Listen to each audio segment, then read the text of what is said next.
Shut up and sit down.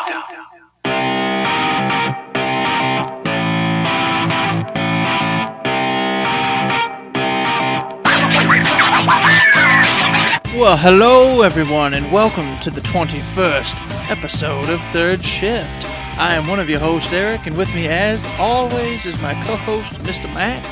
Mr. Matt, as always, how has this week been treating you? It's been a great week, actually. I played the free multiplayer trial for Titanfall 2 and got totally hooked on that, so I bought that, and I've been playing with Player X, off and on every other day or so.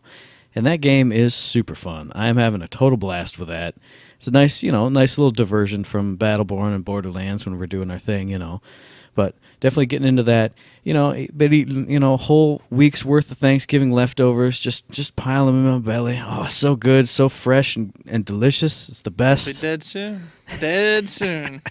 Promise. You can dream. Yeah, it's true. What about you, man? We've been getting ready for Christmas over here, Got the tree up and all the other little doodads and diddly-doos, and the kids running around constantly yelling that Christmas should be tomorrow. You know how that always goes. Oh, yeah. We got some of the gifts under the tree. So, they're ramping up, getting excited. We busted out the old Charlie Brown Christmas and Nice. Nightmare Before Christmas, and God bless all the other freaking classics, Mm-hmm. Doing that, got Final Fantasy 15. Been immersing myself into the RPG world again. It's been quite some time. In fact, I think it was Witcher 3 was the last time I tried to immerse myself. I was going to say, that one was kind of a failure, but... Sorta. I look back at it. I've got 17 hours in. So, I mean... What is this? Oh, come on. You haven't even left the intro area, have you? You haven't even left White Orchard. Come on. I was almost on my way to Skrillex or whatever the hell that place was. I was on my way to Skrillex land where they do the dubsteps. That's right. Where the magical dubstep I don't know. Whatever. I got somewhere in there, but someday. That's my dream game. I'll get back to one day in the future. Mm-hmm. But, been enjoying the heck out of it. As you said, we've been getting our usual rounds of Battleborn and some Borderlands in there, which I personally have been stoked because we've been rocking out that Ultimate. Yeah. Ultimate Vault Hunter again, getting in there, loving up the old characters and having a good time. Oh, yeah. Yeah, that's been my week, man. That's about it. Wonderful, wonderful time. And speaking of a wonderful time, what's better than Talented Tuesday? Nothing. We all hit up Isaac last week. Some awesome creations. I don't think anybody got the reference in mind. I know I actually texted Danny. I was like, does anybody know this? And she went, no. I have no idea what that is. Nope. It was over everybody's right over the head. Right over the head. I thought it was Meat Boy. You thought it was who? Meat Boy. Oh, Meat Boy. Yeah, okay. That's who I thought it was. And I'm like, I don't understand what he's trying to say, but he's kicking Meat Boy, which is, I guess that's fine with me. I hate Meat Boy, so great. Nice. Yeah, I guess I always assume, because anytime I go on Twitch, The Binding of Isaac is one of the top streamed things. And everybody on YouTube has played through it 18 million times. They're like, oh my God, Binding of Isaac, oh, it's so great. Oh, wow. And you play like a little crying baby who shoots poop with his tears. Oh, that's terrible. Yeah, I don't get it, but everyone loves it. So it's like, hey, here's how we do it. Binding of Isaac. Screw you, crying baby. Get out of here. Well, good. Now that you explain it, I go, oh, my appreciation has gone up tenfold now. Yes. I'm like, oh, you're kicking a piece of crap out of the stage. Great. I like this. Much better. And I will say, I had no idea what Danny's was either until I read the little description on Instagram. She was like, oh, Sons of Anarchy, Battleborn. I was like, oh, I've never seen that show. Never cared to see that show. Yeah, I'm in the same boat. I had no idea either. I think this was just the week of I had no idea what anybody was doing. It's a bizarro week. I understood what yours was. I got that one right off. Oh, yeah. That was one of those 10-second favorites. I was like, I have no idea what to do for Isaac. Uh-huh. Let's just kill some fish. I don't know. We'll be in a fish jar. I hate animals anyway. Yeah, if I didn't have the whole Binding of Isaac thing stuck in the back of my head and Isaac came up, I was like, I don't know. Maybe he's talking to a robot or a computer. Whatever. So I totally screwed you guys on that one. I'm sorry. That's all right. I think overall they were fun. Yeah, And if you got the references, great. Good for you guys. Yes, exactly. That's what we do it for. And then next week we're going to be doing Boulder per Danny's request, I believe. That's right. I got my picture done already. Yeah, it's some BS. I wasn't gonna let you steal my reference this time. I wasn't gonna let it happen. Man.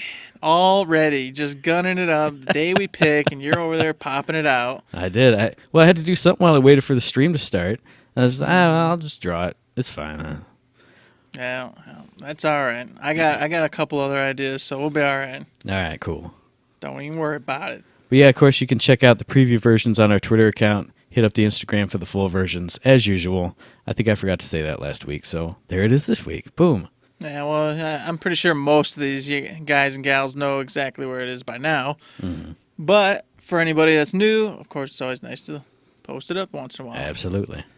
And speaking of new, this week we got a new Borderlands 2 shift code for some golden keys. Mm-hmm. So as always, it'll be in the show notes and all the other good places you can take a peek at, Twitter, Facebook, all that good stuff. And speaking of shift codes, after the stream, they released a shift code for Khaleesi's golden skin. They didn't put it on the stream. They were like, hey, follow us on Twitter and Instagram and all that stuff. We'll put it out there. I think, personally, they were sick of me just, totally spoiling the surprise, taking a picture with my camera or screen capping the stream and tweeting it out before they did. Maybe Conspiracy Theory Jones. I don't know. Yeah, it's your fault. This is why they can't do nice things, Matt. This is why I'm sorry. They make it so you have to wait till they post it. Well, they're not going to talk any about Beatrix either because I tweeted out a picture of that, too. Mm-hmm. Congratulations. Everyone that was in that stream just screaming Beatrix, Beatrix, and not paying attention to any of the other awesome content they were talking about, you can blame Matt for that. Yep, it's my fault. We're probably never even going to get her now. It'll be like December of next year. They'll be like, oh, yeah, here it is. Here you go. Exactly. Good job, Matt. Right after they're finally done with Phoebe's, the last final op. Yep. They'll release her. But we'll talk a little more about that stream later. Yes, indeed. For right now, we're going to be moving into This Week at Gearbox. Dun, dun, dun, dun, dun, dun, dun.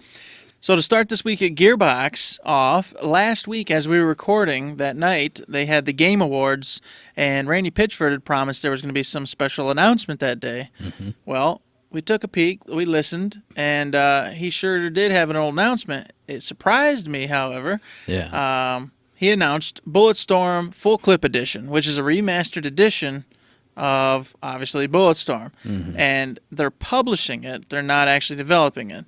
And also, what was he talking about? He said fully remastered. Yep. If you pre-order, you're going to get 15% off, and it's going to have the Duke Nukem basically face-in with all original lines from the voice actor of Duke Nukem. I was definitely surprised by this announcement because, you and I didn't break the news, but we announced it on the show 10 episodes ago, 5 episodes ago, somewhere around there when I saw the Kotaku article about it. Mm-hmm. They gave the release date and everything, which I think was April 7th, 2017, somewhere around there.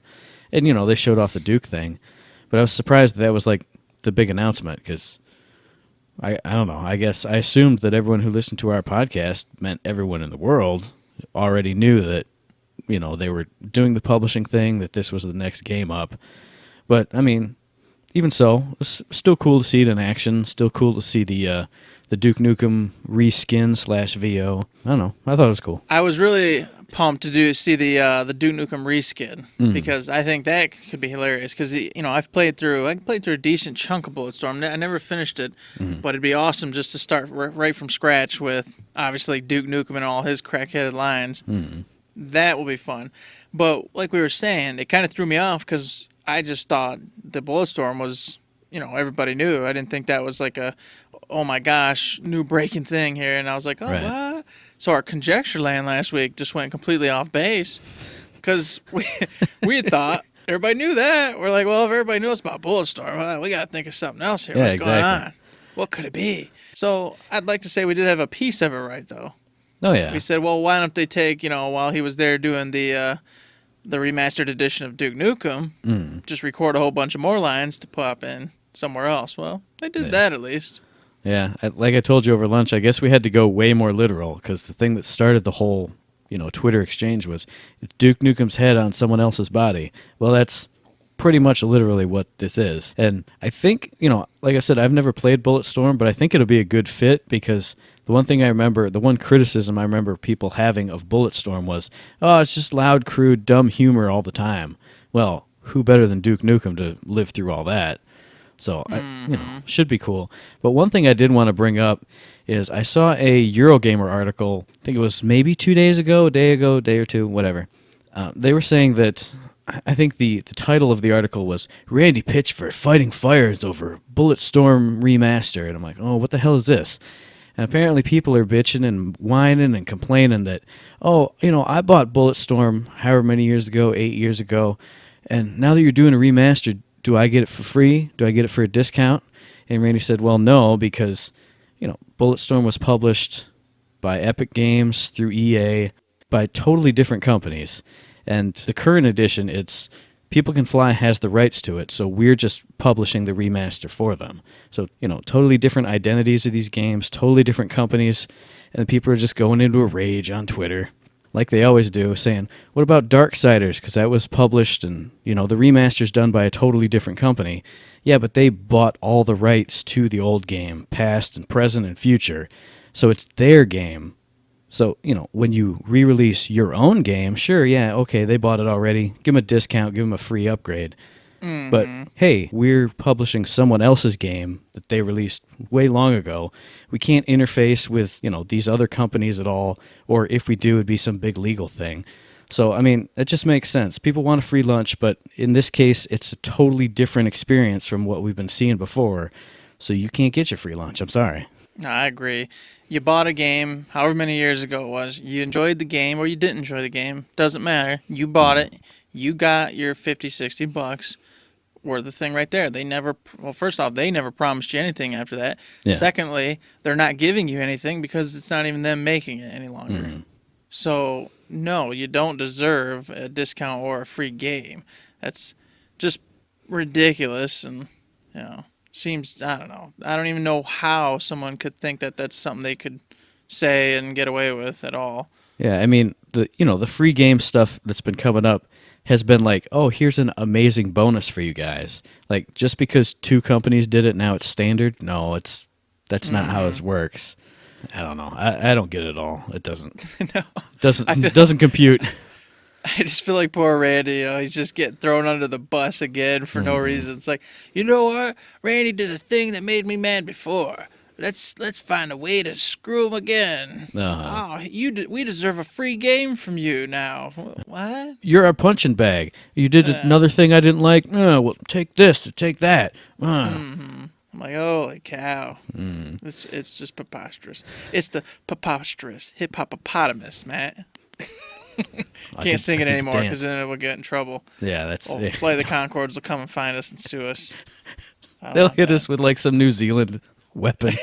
Beat us with New Zealand sticks. A pitchfork. That's all they got over there, right? That's right. Oh New Zealand Army. What's it? 7 people riding sheep. Yeah, riding sheep with pitchforks. Oh gosh. Oh my goodness. I love New Zealand. Oh yeah. It's okay, guys. Any guys, gals listening? Absolutely. No offense to you, New Zealand. I'm sure you're amazing. It's just Brett and Jermaine. They told me what to believe, and that's what I believe. I saw the picture. They were standing with a sheep by a fence. What else is there? Now for the rest of the show that doesn't talk about Flight of the Conchords and Brett and Jermaine, since probably 2% of the people listening are going to know what that even was about. But before we go on into the battle plan, sudden mailbag. A wild mailbag appears. Oh my god. So the podcast is done, right? We do the mail and we're just out of here. No. This is a special edition mailbag. Short and sweet, folks. Short and sweet. You wish. Yeah, man. Wow. Gosh. And Danny wishes too. So anyway, special edition of the mailbag here. We got a tweet from our buddy Hunter Cochran at HE Cochran on Twitter, and his question was pretty simple. He asks, Bulletstorm, yay or nay? I haven't played it. You're the only one with hands-on experience, so yay or nay? Gosh, golly, body, boo. This one's a toughie. Now, because it's got two answers to it. As it stands, from my knowledge of the old Bulletstorm and my memories of it, I would rent it. It was fun. It was enjoyable. And there was some good stuff. I liked some of the mechanics involved. The whole dynamic they got going in there was fun. The really fast-paced combo, going, all that. That was pretty cool. However, it just wasn't up my alley. Okay. And now I want to say this with a caveat, because back then I didn't play, besides Doom, I just wasn't a real big Doom and Halo, the two big popular ones. I wasn't all like, oh, first-person stuff, whoa, go, go, go. I was totally into RPGs and all that back then. That was my jam. So what I know and remember, it's definitely a renter. Okay. But being remastered, having played years and years and years of more first-person shooter games, I'm definitely open. I want to see a little bit more. I want to see some more of the gameplay. Yeah. See what the visuals actually look like now. See what they've streamlined, what they've changed. And then more importantly, I want to kind of see more of Duke's lines. Yeah. I'm hoping they give another trailer with some more Duke Nukem in it. Because to be honest, that's what I'm waiting for. If I get it again, which, well, I kind of have to at this point because I do a podcast about Gearbox, but you know what I'm saying. If I was still regular old Johnny Joe who didn't have to give a poop about nothing, it would be waiting on Duke Nukem. Okay. If that game is chock full of him talking and all sorts of unique sayings, and he's actually interactive with the story itself, like I'm being led to believe, Yeah, I'm that's on what board. it sounds like, yeah. Yeah, I'm on board. But if it is just like 10 gimmicky lines that he just like repeats over and over, then I'm not on board. Because, like I said, it was fun, it was enjoyable, but it wasn't really my jam back then. However, it might be different. So for the moment, I would say, for sure it's a renter. It's worth that. I can guarantee you that. It was fun, and it had a lot of interesting concepts. But I would wait a little bit longer and wait and see how they incorporate Duke Nukem into it. A little bit more of the visuals and what's going on with it, how they're tweaking it. Cool. Sounds good. So, yeah. I mean, I think from what I've heard, there is a story mode to it, and I think, again, having never played it, it was like you as, the main character, and then you had like an AI, like robot dude who you interacted with as you went through, and I think there was a girl at some point. I don't know. Yeah. But I would assume if you have, even that much story, you're going to have some Duke interactions, because otherwise, hey, here's a cutscene where it just like schmoops from Duke into the normal guy, and he talks. That's what I'm talking about. Right. It's some wonky inclusion like that. I don't think they would do that, because, man, I don't know, if they did, that's just that ain't cool. I don't think that would happen. I don't imagine it, but like I said, I haven't seen enough yet to where I'm going to say, yeah, it's going to be great. And then 3 weeks from now, I'm going to see that it's not, and then I'm going to look stupid. So I'm not saying that. Just be a Duke foam head on the character's head. With the number one side. He just runs around and just looking stupid the whole game. Constantly going back and forth between the actual voice and Duke's. Yeah, terrible. Yeah, no, that I still don't believe that would happen, but we'll see. No, exactly.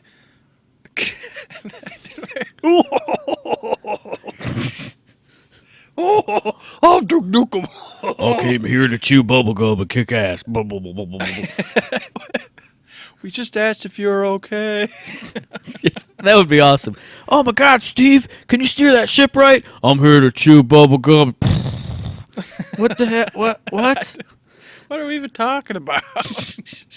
This doesn't make any sense whatsoever. This is stupid. I don't like this. But as always, we appreciate all the feedback and the mail that you guys send to us. Yep, we definitely love to answer your questions. That's right. We do. Matt's laughing right now because I'm making a funny face and saying it strangely, which makes him feel like, what the hell's happening right now? Go do the battle plan, damn it. Oh, come on. I can't stay up till like midnight. Come on. Yes, we can. It's over now. Might as well just stay up till midnight. No. Let's just go all the way through. So what happened to the battle plan this week, Eric? All right. I suppose we'll move on, Matt. Let's go. Heading into the old battle plan this week, it was pretty simple, and I guess everybody should know by now there's a reason for that. Because we had an awesome stream this week. That's why. So we start off with the Loopocalypse. That was announced this weekend. Friday at 8 a.m. Pacific time, which is 11 a.m. Eastern time. Runs through Monday at the exact same times. everybody knows the drill with Lootpocalypse by now. Increased drop rates for everything, increased, chance of better gear from packs you're opening, lowered pack costs, all that good stuff. All the usual Lootpocalypse stuff. The only difference is, man, this is the last Lootpocalypse before the great change. That's true. That's Ooh. true. So what's happening is they're going to be changing the entire loot system here with the next big winter update coming up, which is still unannounced. And the faction packs and all that you can currently go ahead and choose to buy, that's all going away. Mm-hmm. And instead you're getting a core pack, which is going to, I guess, this part I'm a little woozy on because my children were running around going bananas. Mm-hmm. But I guess it's going to have like a chance at high quality gear, but it's not going to have the skins in it anymore, right? No. It is going to have the skins. They said the core loot pack will... It was weird how they put it. They said like 1 rare or better, and then 3 commons, but it said it had a high chance of better stuff than that. So the 1 pack he opened, he got an epic and then 3 commons. But he said in those packs it will have like the entire loot table from the faction packs. So you'll have all the skins and taunts in there. Because this is going to be the only kind of pack you can buy from the marketplace with credits and everything. So he said all that stuff's going to be in there. So it basically replaces all the faction packs and the rare, uncommon, and common packs. Because you can get all of that kind of stuff from these core loot packs. Oh, you know what he was saying? That's what he was saying, Matt. He was stating that some people were a little upset because once the faction packs go away, it's all being dumped into the core pack. And right. The problem with that is now the loot pool is going to be so much larger that your chances of getting that one Orendi skin or whatever skin it is you've been wanting is going to be much lower because now you're not just going and buying yourself the rogue pack over and over until you get that skin. Well, here I have a counter to that too. Is I like to spread my credits around from faction to faction because I think I have like most of the skins, but not all the taunts. So I'm missing taunts for all these different people. I will buy 5 rogue faction packs, not get a single taunt in any of them. Like, okay, well, I used up my luck on those. Let me go buy 5 UPR faction packs. I won't get a single skin or taunt in any of those. I feel like it's 10% chance to get a taunt or a skin out of a pack. I'm spreading that chance around between all these factions versus here's 1 pack. Maybe I have a 5% chance of getting it, but it's rolling through all those skins and taunts and loot table, that whole loot table all at once versus splitting it off into little bits and bobs here everywhere. Yeah, I got what you're saying. Basically, overall, it's a better chance of getting a skin or taunt because there's so many more in this one package. That's what I'm hoping at least. Maybe my bad luck will just continue and I'll never get a skin or taunt again. That would make me happy, but... I know it would. Because then somebody else could live in my world. I've been living in that world for a while. That's why I don't buy packs anymore. I gave up on that. Yeah. So, anyways, it's the Lootpocalypse this weekend. So everybody needs to get out there, rock out the story modes, get in the PvP, get yourself some credits, get all the good stuff, because this is indeed, per Randy Varnell, who has been about 70% correct in things he says, the last Lootpocalypse before the big switch up. So if you guys are still just interested in only getting 5,000 rogue faction packs, this is your last opportunity to do it with all the credits you can possibly get your hands on this weekend. And then we moved on to there. They went on to a little nerf. They had a hot fix on Cleese, and they went ahead and changed his taser up. Yeah, it was a kind of a strange change up for me. They said they reduced the initial taser range by 30%, but they increased the sustain range to compensate for that. So if any of you guys listen to our Umbra episode, it sounds like they're doing to his taser what Umbra's staff does now. Like you have to run into really close range to activate it, but then it will stay on people even as they're running away from you. Now, I don't really understand this. Maybe they really like the idea of like running up and hooking a leash on a dog's collar and then like you can control him as he's running away. I don't get it. Well, I get it. They must love, like you said, they just must love this whole dynamic, hey, get in close, attach a damage. Basically, it's a dot, but you have to maintain the dot. So instead of you just doing it and walking away, you what do they call those? Sustain dots? I don't know. Sustained like activated dots because you gotta hold it. Yeah, because you have to actually hold the button and go with them. Right. But that's basically exactly what they're doing. They're just adding a new sustained dot and letting you run around just like with Umbra and let everybody get pissed off. Yeah, I was gonna say the only thing I can understand about it is it makes Khalees a little more risky to play because you got to get in close versus just I'm wandering around holding down my taser button, and as soon as you got in range, bzzz, then I just zap you forever. But it's just still that weird. Oh, I got in close, but now you're running away. But I don't have to follow you really. I can just let it go and go and go, and once you get close to that max range where it'll drop off, then I can kind of follow take behind. a few shuffle steps up and just keep damaging you the whole way. And I found the right word, channeled that. Yeah, there you go. So basically, the whole time you have to hold the button and then maintain it. You have to maintain the dot. Yeah. So, they're just a fan of doing it, and yeah, I guess I'm not happy about it because I hate Umbras, so now I get to just hate Khalees too. Like fantastic. Oh yeah. Now I can for sure die whenever Khalees gets close to me. That's right. Except for that's not true because I'm Phoebe and I'm just gonna go ahead and phase gate out, and suckers ain't killing nobody. I was gonna say he'll have to be up in your face anyway, so you can hit him with your swords regardless. So I'm not really worried about it because I can murder him quicker than he can murder me. So yeah, it'll be weird. That whole dynamic just seems strange to me. So that was it for the hotfixes. They went ahead into the community spotlight, but instead of doing the usual where they highlight somebody doing something cool in the community, they said since they skipped out on lore last week, they would just do an Uber lore this week. And it was an email conversation back and forth between Beatrix and I'm not sure who the other character was. Was that Phoebe the whole time or just referenced Phoebe in that first part? No. I don't think it was her at all. I think it was one of her generate higher ups. Yeah, that's what I thought, but yeah. It caught me confused that first interaction where they were referencing Phoebe and whatnot. And I was like, what the heck are they talking about? And then I kept reading, and then it sounded just like one of the superior commanders in the Generate Army was just basically trying to coerce Beatrix into doing something for military or military research, basically. She kept getting all her proposed projects shot down because they were, too much budget or too weird of a scope or too, hey, let's get all the test subjects to eat chocolate because everyone likes chocolate. I don't know. It's kind of weird. But, I mean, it was funny and it was cool. And it was the first actual glimpse other than concept art or chibi art we've actually seen of Beatrix or her personality or anything like that. So I definitely thought it was cool. Yep, I enjoyed it. It was definitely long, so make sure you got a minute to go ahead and read it. But worthwhile. So if you guys want to check that out, as always, go to the latest battle plan and take a peek. And beyond that, I think it was stream time, wasn't it? Big old 2-hour stream. I got 2 pages of notes here. Gonna try and buzz through it, kind of, not as fast as possible, but hit all the major points.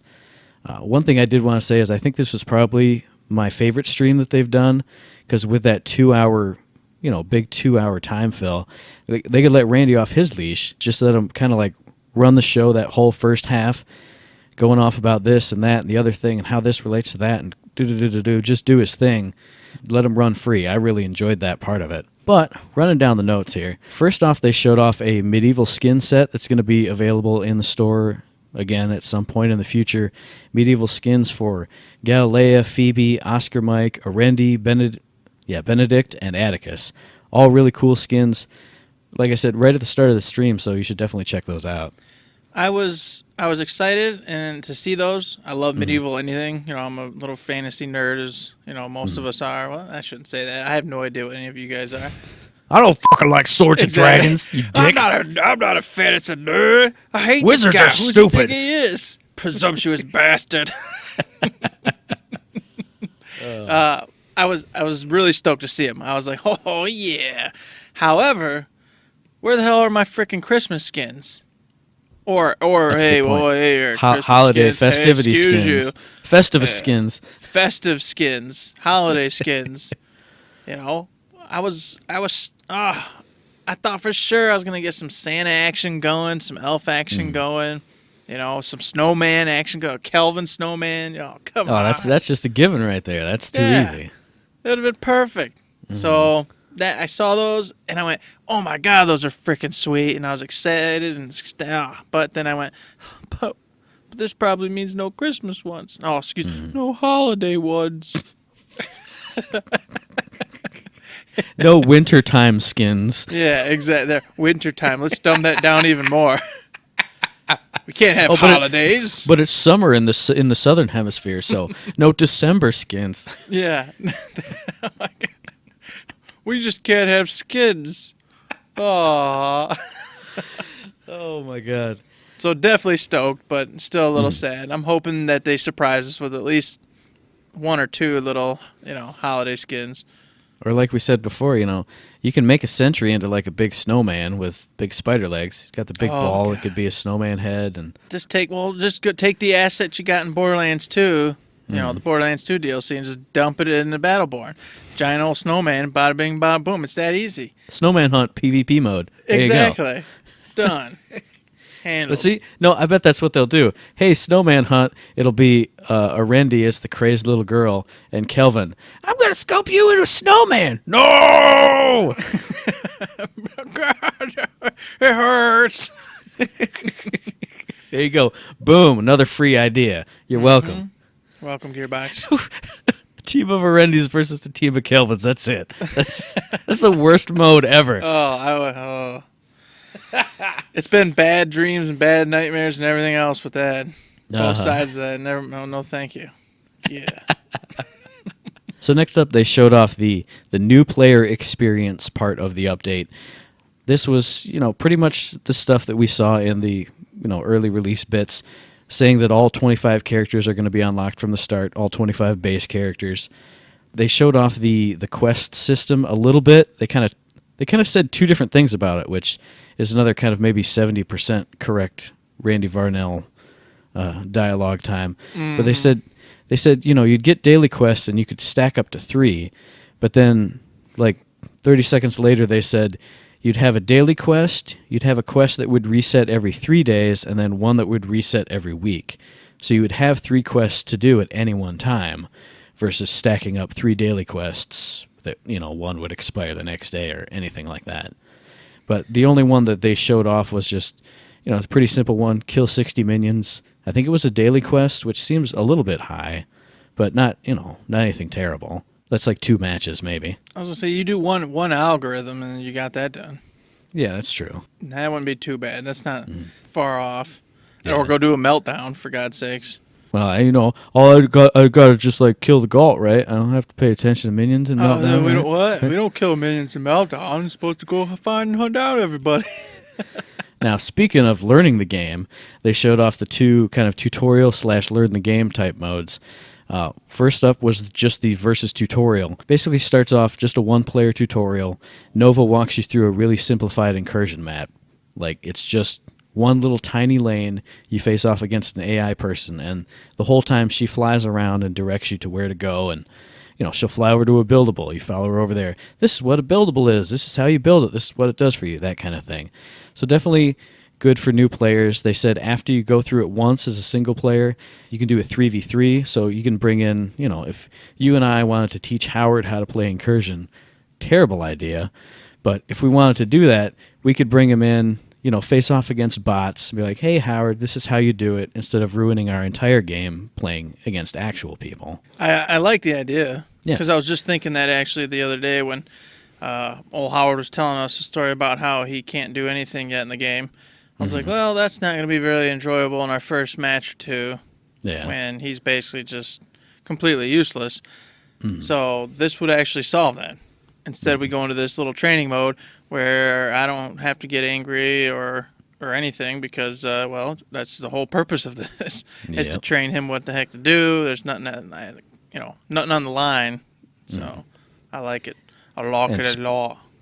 And speaking of nothing on the line, they also showed off the dojo mode, which they said you pick a character, you go in and you start at level 5, so you get to pick your helixes up to level 5, and then you get a minion. It's basically you're looking across a hallway at Nova, and down this hallway marches a minion wave every 45 seconds. So you get to just be in there, use all your skills, get to know how to use your attacks, all that stuff on a minion wave. They said the minions get a little stronger every 45 seconds. So, you get a feel for how things go. And They said you start out with like 100,000 shards. So if you bring gear in, you get to activate all your gear, see how it works, all that stuff. And then just talk to Nova when you're done. It'll boot you back out to the main screen. Yeah, this is something that everybody's been asking for a while. And we've mentioned it before on the podcast as something they should pop in different iterations. Yeah. And this is not only for new players, but this is for everybody in general. Because, unless you're just a master of everybody, I suppose. That's me. That's me. Yeah, bullshit. But, like myself, I can't figure Kelvin out to save my life here. So, this will be perfect. I can go into dojo, and without having someone up my rear end murdering me every 2 seconds, I can go ahead and learn how these skills work, look at the timing of them and get it right, etc., etc. I don't think this is a mode I would ever use, just because, if I want to learn a new character, I can run through a story mode. Then I can at least get loot. I don't have to really worry about it because it's just a story mode, run through on normal. But definitely for new players or people who just want to test someone out for, 5-10 minutes. Well, that's kind of where I was getting at. Yeah. I'd want to test killing out for 5-10 minutes. I don't want to go through a 35-minute story mode to test a character out. Yeah. I don't have that kind of time when you got two little monkeys who want to fling poo around the house and do God knows what else. Well, I think for me, this is one of those moments where I'm sitting there as an old grumpy man with my arms crossed going, I didn't need this. Why do people need this? Just play the damn game. And I thought, no, don't be stupid. People like tutorials. People have been talking about them, discussing them on Twitter ever since we started following the game. So for months and months now. So again, just something good for new players or people who want to practice. I don't know. Looks cool. It's a dream come true for those who've been craving it, man. Yeah. And that's what Gearbox's whole thing is with this winter update is bring in as much as they can that everyone's been asking for to the game. Now going on to the returning player experience part of the stream, which was the bulk of it. They said real quick, they were talking about PS4 support, which we saw in the, the announcement bit that they did a few days ago.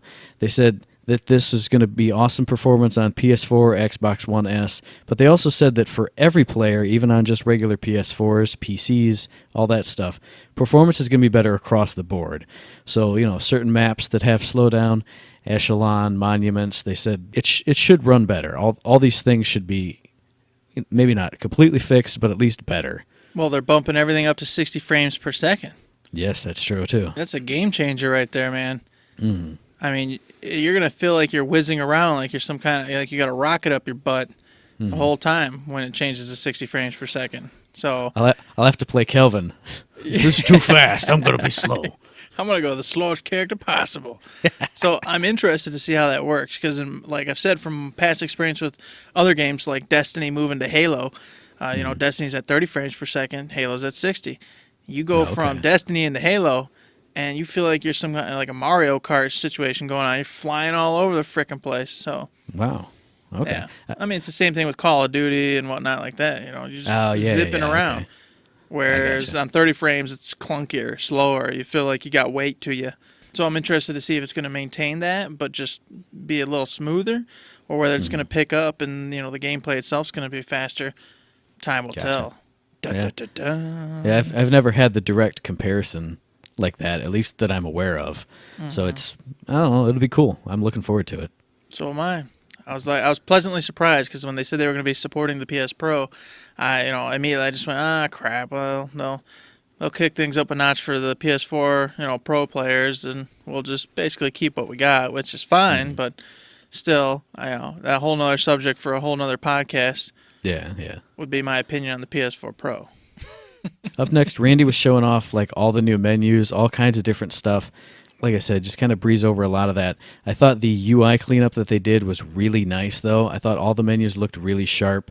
They went with kind of like a really clean, translucent blue kind of look to the menus versus the giant blocks of green everywhere that just like cluttered up the screen, all this green, giant blocks of green.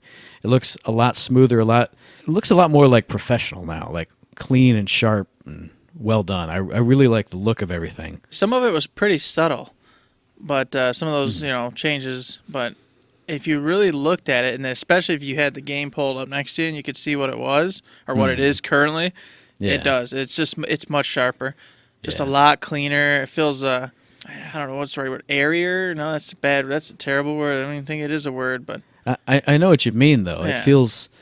It feels like before a lot of those sections were just blocked off by these green giant blocks, versus with it translucent, you can see the background because they put in a new background. Yeah. There's like a little floor with the Battleborn symbol on it and a little galaxy up in the background. It looks like you're actually in a place versus this is the screen where the character stands and it's green. Precisely. So nothing huge in that part, but it's just nicer. And you can tell they put some detail and love in it. Yeah, it felt a lot nicer as they were going through all the menus. They were teasing a lot of stuff, teasing a lot of Beatrix. I caught one screen cap of her little, not her ability screen, but a little teaser of her little write-up and some ability icons. I put that up on the Twitter. They also teased very slightly the new PvP mode, which is going to be called Supercharge, and the icon for that was a Shepherd bot over a little area on the ground. So I'll get the canoe real quick, and I'm going to say it's going to be something like Capture, where you have to push or guide your Shepherd bot to an area on the ground where it would charge it up, and the enemies can come and blow up your Shepherd, bring their Shepherd over, charge it up. That's my guess. See, I was going here. I'm going on a limb. I'm going crazy here. Okay. I'm thinking there's going to be a Shepherd bot standing on an island floating up above it. And you got to pick a partner and get in a rowboat. And you got to tap B. It's like they're going to incorporate Battleborn Tab into Battleborn. And you're going to tap, tap, tap-a-roo while he's shooting lasers at you guys. And the first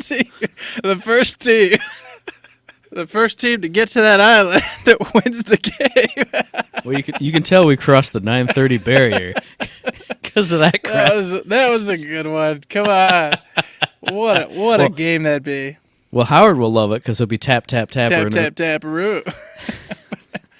Oh, geez. No, overall, I agree with what you're saying. Probably it's going to be something along those lines. Some kind of area control with your friendly neighborhood Shepherd bot. Yep. I concur. They said also with this update there'll be a lot of new titles, a lot of new boosts. They showed off or talked about two of them. One is a loot boost, which is going to give you even more loot drops in whatever mode you're playing. And one, which sounded really cool, was the VIP pass. They said this was a really expensive boost, but when you were playing a game, it would give you basically, you'd pick your character. It would give you every single unlock for that character.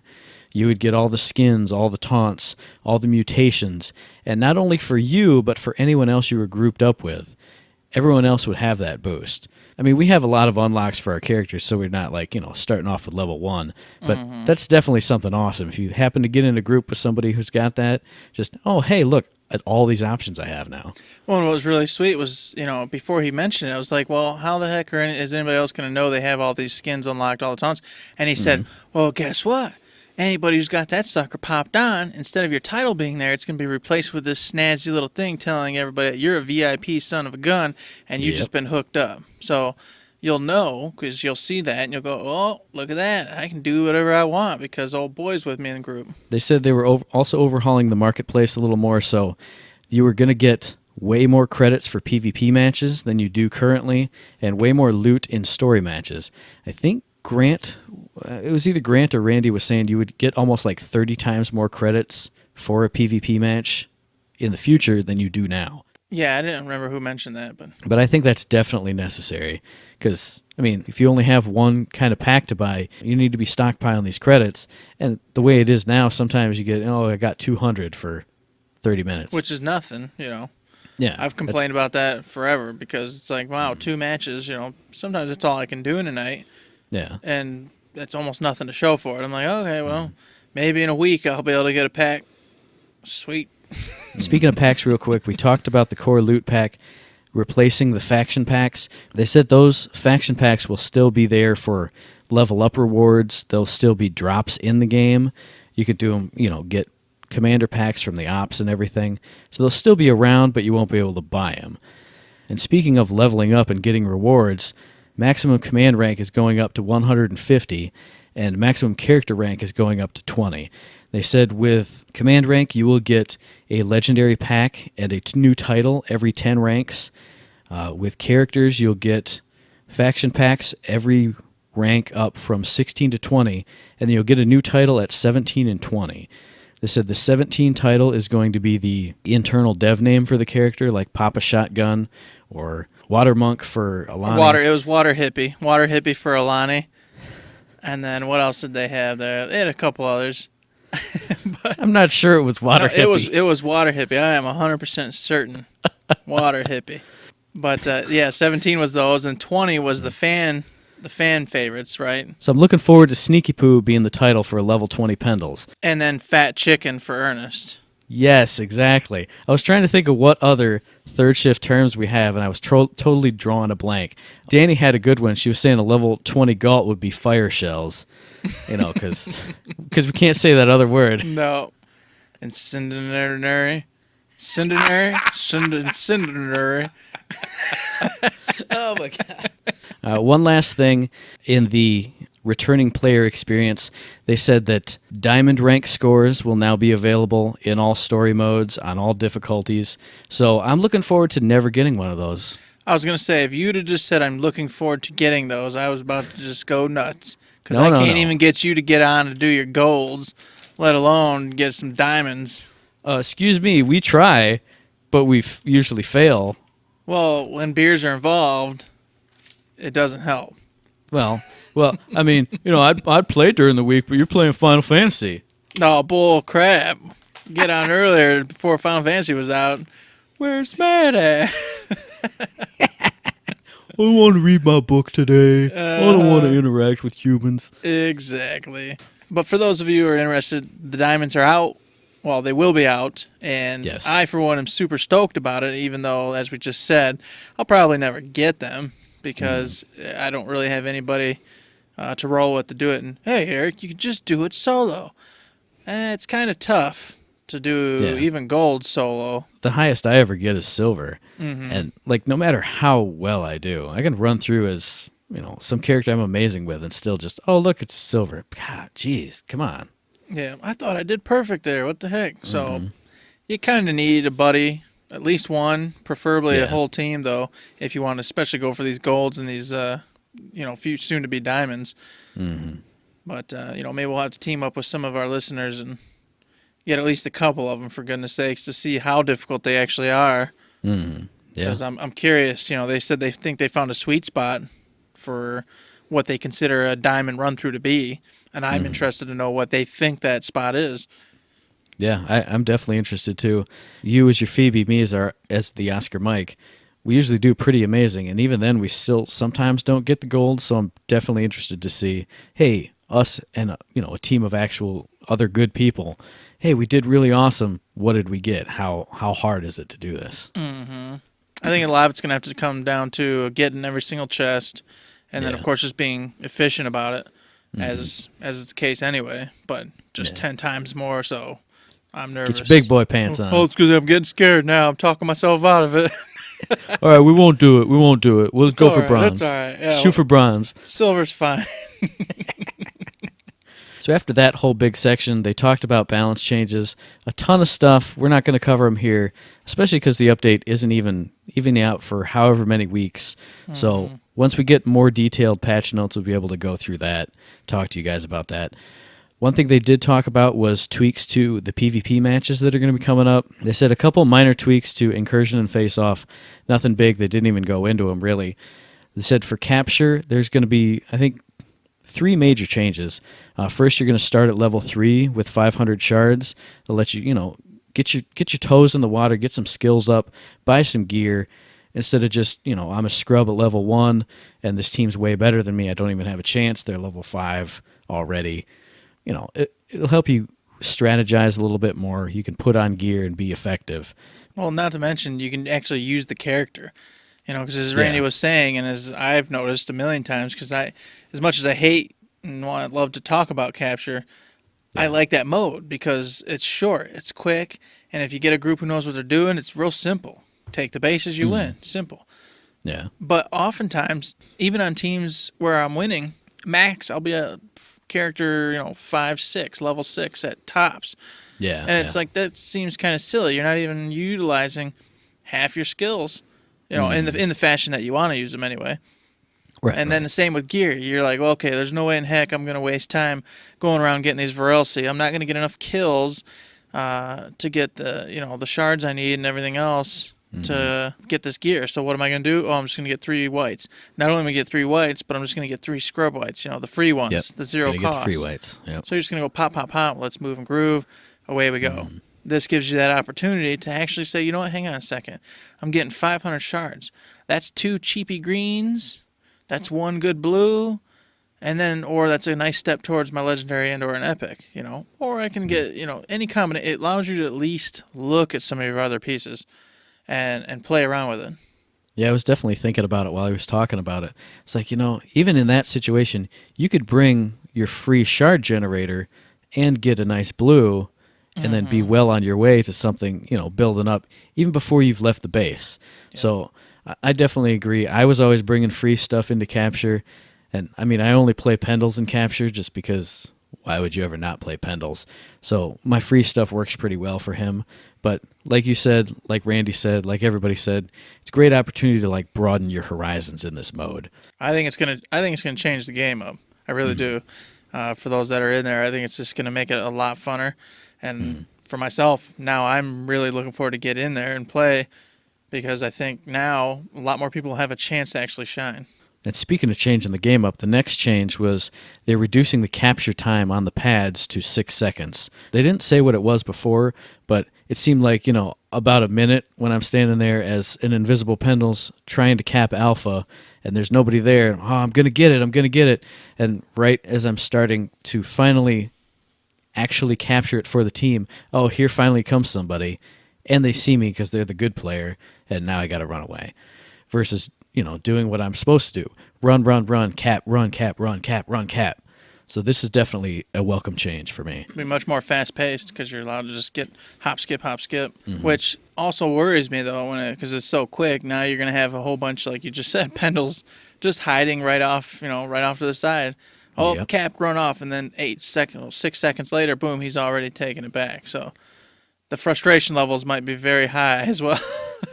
So it's a damn good thing we got our old man cranky when we did, because there were some borderline moments in that match. I don't think we would have got it if cap time was only 6 seconds. No, running from Bravo back over to Alpha, and nick of time. Jeez, oh, please. Yeah, that last sliver before they got it. Oh, man. Now, last change for capture is they said killing Varelsi won't automatically level you up. It'll spread the XP across your whole team, so you won't be getting those players who are level 8 while you're still level 2 just because they're awesome at killing Varelsi and just sucking up all the XP and leveling up and destroying everybody. So again, a nice way to balance it out. Make it, if you do have an awesome person who's good at killing Varelsi, he's helping the whole team. I thought that was awesome because then, just as they said, you can send one person off. Hey, kill Varelsi. That's your whole freaking gimmick. And the whole time, boost, level. All of a sudden, you're overpowering your enemy because you're just way above them in your levels, and so your skills are just better. Yep. So I was like, oh, dang, man. Just, tons of stuff. Love capture. Sounds great. Now, the only remaining PvP mode also got some major changes. They changed up Meltdown. They're calling it Meltdown Finale because they said they wanted more competition and kind of ways for teams to come back from just getting stomped. Basically, what's happening in this mode is you're going to play to 300 instead of 500. Grinders are going to move after 150. And the team that's in the lead, once somebody hits 300 or hits the 20-minute time limit, you'll go into basically a sudden death mode. And the team that's in the lead will get ultra minions, like basically big giant MX bots with spikes on their shoulders and stuff. And if one of those gets to the opposite grinder, then you win. But as the defensive team, you can blow up their ultra minions, then a new wave will spawn. You guys will get a level 1 ultra minion, and the team that's in the lead that has the advantage will have like a level 2. And it'll just keep rolling and rolling and rolling like that. So if you manage to kill the ultra minions of the opposite team and get yours into the grinder, then you will win, even if you were down 300 to nothing beforehand. What do you think about this one, Eric? Well, I want to say that this sounds awesome, and before I really state why it's awesome, I want to say there's a whole bunch of people stating what's the point of this game anymore, because you're getting the 300 points, but no matter what, even if you're dominating the other team, that team still has a chance now because of this finale version. The whole point of this, those points get you the either level 2 or level 3 super minion at the end. And just like Grant kept saying, if you dominate the other team and you end up getting level 3 super minions, the other team's chances are significantly lower at getting those guys stopped before they win. So there's still a huge point in getting 300 points before the other team does. And not only just getting 300 points, but dominating them. Because I think, as they said, it could be level 2, it could be level 3, so depending on what the point difference is. So there's a huge point to getting points. Oh that's terrible. That was awful. Yes. This is great. Boo. Oh, man. But that, to me, sounds like a blast. So not only did they take it from 500 down to 300, but they added this whole different mode at the very end that, hey, you know what? This team was better than us, but we still have a freaking chance in hell here. And that's the most important part, because I love Meltdown, but I swear to goodness, I have just terrible luck in Meltdown. Every group I get in just seems to not really have it together, and we generally just really get beat up quite a bit. So when we get Meltdown, I'm kind of like, all right, I'm going to lose this match. And of course, I don't want to have that attitude, but I try my best. But just generally speaking, it's everyone's randomly running all over the place. It's just, holy God. Well, this way, if there's at least 2 or 3 of us in a group, and we're like, all right, let's coordinate here. Oh, we lost by, they got 300, we only got 110. That's okay. Here's their level 2 bots. We as a 3-man group can go, and we got a chance to destroy those dang bots and still push for the team. So just it makes it a little fairer for a team that doesn't have the coordinated group that might be up against you. During the initial description of this, I was doing my old man frown with my arms crossed, going, "Well, but if I beat them, why should they have a chance to come back?" And then I thought about it more, and it's like, well, I've been squashed in Meltdown 500 to 86 before. And it would have been nice to at least have a chance in those final moments. You're like, all right, this is the last push. We got to kill these 2 giant minions. And, it's at least something. You at least have a hope. At least adrenaline gets going and there's a chance to do something. Whereas if it's 470 to 22, how many times does that happen? And how many times you just kind of been like, and you just, I guess I'll just try to kill this Orendi who's annoyed me the whole match. But, you're not trying anymore. Or you do that really half-hearted run out of the base and, I'm Thorn, I'm putting my stuff down in the lane. I died because I didn't really care because we're just going to lose. So, yeah, I definitely kind of brought my thinking around a little bit. It'll be frustrating if we ever manage to win 300-0 and they manage to come back on us. But from the other side, it'll at least give us something to fight for, like I said. But as was stated, we'll have level 3 minions. Yeah. And the chances are pretty dang low as long as we're staying as coordinated as we apparently were throughout the whole match. I was going to say, we've had a couple of pretty close shutout victories, and we were pretty miraculous in our gameplay there. If we do manage to pull that off again, we'll manage to, keep them down. Although Grant did say that they, in their play tests of this new mode, they've had teams completely tank the opening round, just do nothing but get shards, get their gear up, level up, different ways, and then come back and smash the other team who has the advantage. So, different strategies will play out, I guess. Hey, all things are possible in Dreamland. It's true. All right, last but not least, they're talking about character select and 2/3 different ways of doing it. The default character select is going to stay, roughly the same. They said characters will be grouped by role, attackers, defenders, supports, and kind of characters who are kind of in the middle. Beautiful change, by the way. Beautiful. Yeah, I definitely agree with that. They said now you can back out from any choice that you've made. Beautiful change. Beautiful change. Yeah, I definitely agree with that. And then one that I have seen be controversial on Twitter is now you can see what the enemy has selected, which I think is amazing. I think it needed to be there from the start. Just because, oh, look, like we've said 1,000 times, we could have picked characters that can reveal appendals. We didn't know there was going to be appendals. Oh, look, there's appendals. Now we're screwed because we didn't pick those characters. Now, I've seen people, I think Solus was one of them on Twitter, saying that, if you can see their characters and they can see yours, you're going to be doing nothing but counterpicking the whole time. I don't really think people are going to get that deep into it unless we were doing like an actual competitive mode. But, just random scrubs you're going to see in queue, they're going to pick their favorite no matter what, because that's what people do now anyway. You can get down to the last pick. We don't have a tank or we don't have a healer. Oh, I'm just going to be Oscar Mike. Well, I don't think people are going to get that into it. You could, sure, but I don't think people will. And see, this is why these changes are bad mamma jamba, because, Johnny Juju didn't want to pick a tank. Well, okay, back out, I'll pick a tank. Boom. Exactly. That's awesome. But on top of that, now you can see the enemy's picks. So say nobody picks a healer. Well, neither did anybody on the other team. Okay, we're fine. We don't have to have a healer because they don't. So now it's just DPS versus DPS. We can go with this. Or, hey, let's get a slight advantage. I pop a healer in, and we roll out. Mm-hmm. So I think it's all good. And, the argument that people just start counterpick, match never goes, people leave, I don't see it. It's not that deep. It isn't. Oh, he picked Kelvin. I can't be these three people. I got to come back in and reiterate everything. Oh, no, I don't think that. Yeah, definitely agree. So that's the basic default character select, which is going to be in the general PvP queue for everyone to choose. Now, they also said they're going to be implementing a draft mode, which, again, MOBA players like me have been wanting and looking forward to for a while. This is going to be a pick ban system, so each team is going to get 2 bans, and then you're going to be able to pick, your characters. Now, the only example they showed of this was Elisa in a private match against bots, and I didn't notice if each pick was exclusive to both teams, like if Team B picked Thorn, A couldn't pick Thorn. Yes, I think it was. It was that way? Yes, it was exclusive. So if one team had Thorn, the other team could not have Thorn. I'm pretty sure that's what I saw. Nice. Well, that makes sense. If I'm wrong, well, holy cow, but I'm pretty sure I'm not.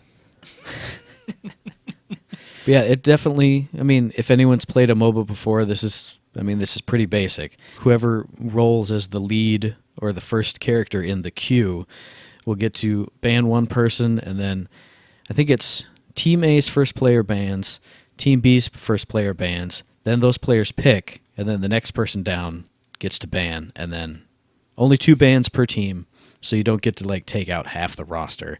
Mm-hmm. But pretty standard. Seemed pretty standard to you too, right? Nothing special, nothing out of the ordinary. The only thing to note is this is, as you already said, I believe, an option. This is this isn't standard. This isn't going to be the default. So for any of you that were worried that this was going to replace the current system and you weren't on board with it, it's not.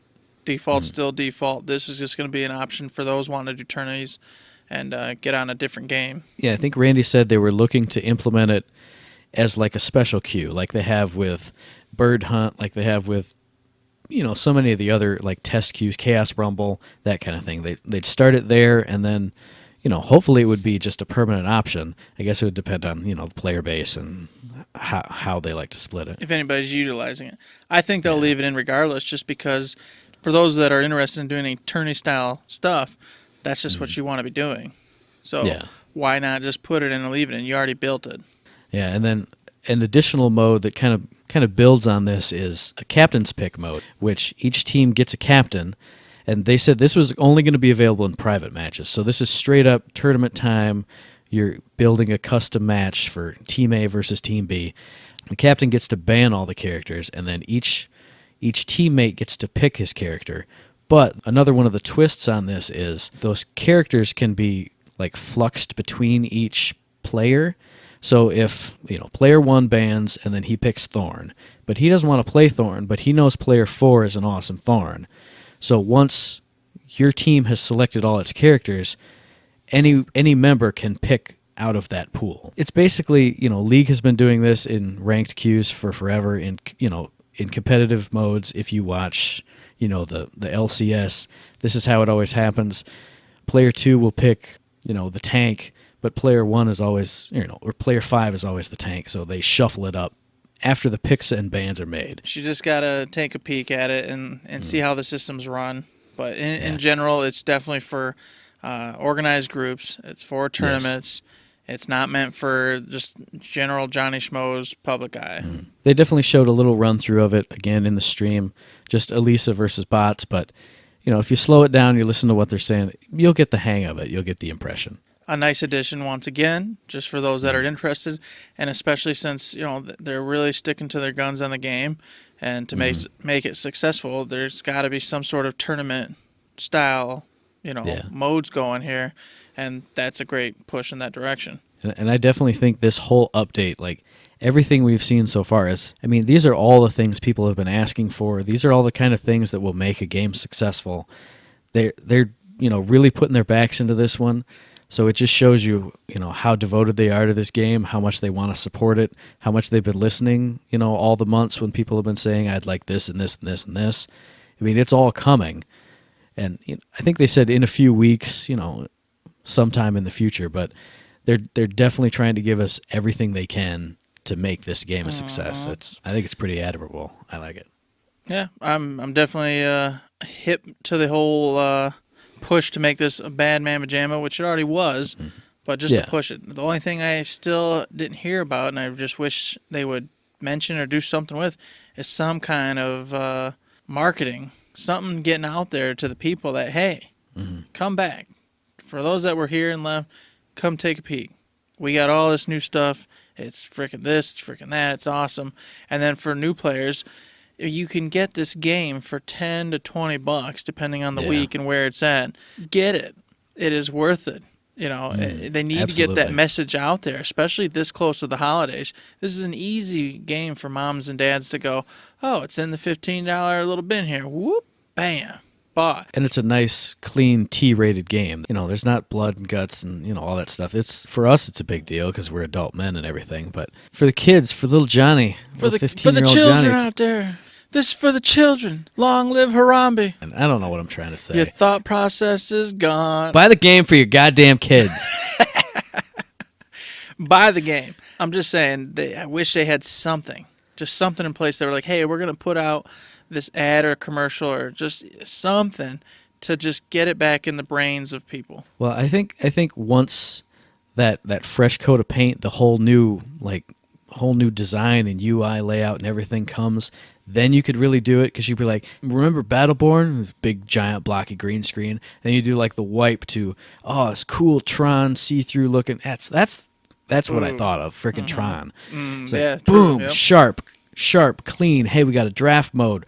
The building blocks for ranked mode are here. Build your own tournaments with your captain's pick. Boom, boom, boom, boom, boom. You could just, even if it's just an online ad, little 30-second ad, just bam, bam, bam, throwing all the features up on the screen. Did you do all the stories? Did you get your golds? Well, guess what? Boom, diamonds. Oh, were you command ranked this and this? Oh, boom, increased. You do that little speed mode and watch it circle up, bing, bing, bing, bing, bing, and then like command rank or commander packs popping up on the screen. It's like, oh my god, look at all this cool stuff I can do now. Something like that, anything. But as it stands, I'm pretty sure they're just going to rely on like Kotaku and these other magazines and internet, forums to say, hey, Battleborn just did this awesome update, or spin it in a negative scene. Battleborn tried to do something and it's too late. Dar. Well, we've seen that happen with games in the past where, maybe there was a negative reception or it kind of slid under the radar, but it just got this awesome update, or these awesome updates are coming out, so people jump back on it, get back into it. Something like No Man's Sky, for example. Everybody, poo-pooed that, and then now, hey, look, here's this giant update that's coming that's adding in all these things that people wanted from the first. Getting people to come back for a second peek. A better thing on that is The Division. Yes, absolutely. Its numbers are skyrocketing again after it did that huge update, and then now the survival mode and everything. So for those, the haters out there in the world, when games fix issues they had and then add in all sorts of new and fun things to do, it can come back. It's not over. It's only over if you make it over. It's only over if, it's, as I always say, a self-fulfilling prophecy. Yeah. Oh, it's dead and gone. Well, it's only dead and gone because you keep saying it's dead and gone. So, and like we said, developers going through this kind of effort to make the game better, to add improvements, to add things people want, this is the kind of stuff that should be celebrated. And I'm not just saying that because I'm on a Gearbox software fan podcast. Any any team that goes, all right, here are the problems with the game, or here are what people want, and then go through and fix the problems and add what people want, that should be all over the news, because there's a lot of game companies that do really bad stuff now, and that gets a lot of press. And then, game companies do really good things. It's just, oh, yeah, hey, remember? Oh, it's cool. This is the kind of stuff people should be pushing and should be announcing. We know that our usual folks out there who do support Gearbox are going to go ahead and put the message out there, but my only fear is that they're going to be putting the message out there to those who already love the game anyway. Yeah. And so I guess it's up to us, for those who do love the game and love Gearbox, to go to your other friend who might have played it or is thinking about it and push it and say, hey, look, they've added all this new stuff. This is definitely worth it. We got Howard to get this game. Yeah, that's true. And if we can make Howard get a game, I'm telling you, we can make anything happen. Anything is possible, okay? You and I are going on that rocket ship to the moon. That's right, to the moon. We're going to do it. Oh, gosh. So, yeah, that was a nice little long spiel about how we love Gearbox and hope you guys, support them, which is yes, absolutely strange. But, hey, do it. I don't care. It's late at night. It's 10 o'clock, man. It's after 10. Exactly. But that about wraps it up for the stream, right? Yeah, that's it. If you guys have any feedback for us, let us know what you thought of the stream. Let us know what you're looking forward to. What changes did you like the most, the least? Yeah. All that stuff. All the things. Send us your feedback. It's not time for the mailbag because I did it earlier. That's right. But if you have any feedback for us, you can email us at info@thirdshift.me. We're on Twitter under ThirdShiftMe. That's ThirdShiftME. And you can find us on Facebook under Third Shift. Yep. As always, we love you guys. We appreciate you guys listening, taking the time out of your busy days or your drudging work schedules to listen to two crack-headed people talk. I love it. Nothing pleases me more than going, yep, some poor soul had to listen to me talk for a while. I have corrupted their mind. At least one of them's Howard, so. Yeah. But we appreciate everybody out there. Thanks for listening, and we'll keep on making this content. And speaking of making this content, we'd like to thank, those who've been out there and throwing the tips our way with the Patreon we've said over and over that we got. Regardless, we're going to keep on going, but we definitely appreciate those tips. Just gives us a little motivation, lets us know there's a few people out there who really do love what we're doing and think it's worth a little something out there. Yep, we definitely appreciate it. And, of course, as always, this podcast drops every Friday. So we'll see you guys again on the 16th for our next episode. You can find the podcast on iTunes, on Stitcher, on Podomatic. We upload to YouTube. We're on Google Play Music. We're all over the place. And if you like what we do, please give us a like, a follow, or a subscription on any one of those platforms because we really appreciate it. Heck yeah, we need to be #1 on the iTunes. That's like a big thing, isn't it? That's never going to happen. If we get enough likes on there and enough 5-star ratings, Matt, we could be #1 on the iTunes. And we're going on that rocket ship. We're going on the rocket ship to the moon, Matt. To the moon.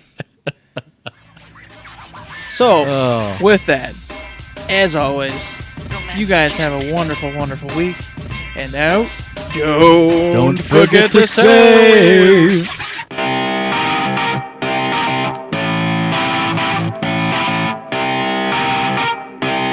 Shut up and sit down.